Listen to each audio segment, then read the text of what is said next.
ചങ്ങലകൾക്ക് ഭ്രാന്ത് പിടിച്ച സ്ഥിതിയിലാണ് കേരളത്തിലെ ചാനലുകാർ ഇപ്പോൾ പെരുമാറുന്നത്. രാഹുൽ മാങ്കൂട്ടത്തിലെ വിഷയവുമായിട്ട് ബന്ധപ്പെട്ട് വലിയ രീതിയിൽ ഫോളോ അപ്പ് നടത്തിക്കൊണ്ട് അവർ തന്നെ FIR ഇട്ട് കേസെടുത്ത് വിചാരണ നടത്തി വിധി പറയുന്ന സ്ഥിതിയിലേക്കാണ്. മുൻപും ഇത്തരം സംഭവങ്ങൾ ഉണ്ടാകുന്ന സമയത്ത് കേരളത്തിൻ്റെ ചാനലുകളുടെ സ്വഭാവ രീതികൾ ഇങ്ങനെ തന്നെയാണ്.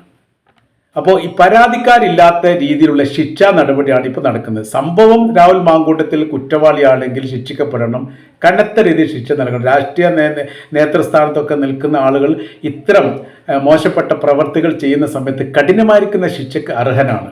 അത് നൽകേണ്ടത് ജുഡീഷ്യറിയാണ്, അത് കേസിടേണ്ടത് പോലീസാണ്. അവരുടെ പണി കേരളത്തിൻ്റെ ചാനലുകാരെ എടുക്കുന്ന ഒരു രീതിയാണ് കാണാൻ പറ്റുന്നത്.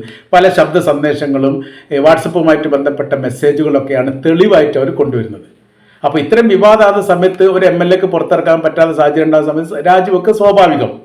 കുറ്റവാളിയാണ് ശിക്ഷിക്കപ്പെട്ടെ, പ്രതി പുറത്ത് വരട്ടെ, പരാതിക്കാർ പുറത്ത് വരട്ടെ, പരാതിക്കാർ പുറത്ത് വന്നിട്ട് പരാതി കൊടുക്കട്ടെ, അത് പ്രകാരം അന്വേഷണം നടത്തട്ടെ, കോടതി കുറ്റവാളിയാണെന്ന് പറയട്ടെ, കടുത്ത ശിക്ഷ കൊടുക്കട്ടെ. ഈ പ്രവൃത്തി എന്തിനാണ് അത് ചാനലുകാർ ഏറ്റെടുക്കുന്നത്? വളരെ മോശപ്പെട്ട പ്രവൃത്തി, അതായത് ഭ്രാന്തിന് ഗർഭമുണ്ടായ രീതിയിലുള്ള പ്രവർത്തനമാണ് യഥാർത്ഥത്തിൽ കേരളത്തിൻ്റെ ചാനലുകാർ ഇപ്പോൾ ചെയ്തുകൊണ്ടിരിക്കുന്നത് എന്ന കാര്യത്തിൽ യാതൊരു സംശയമില്ല.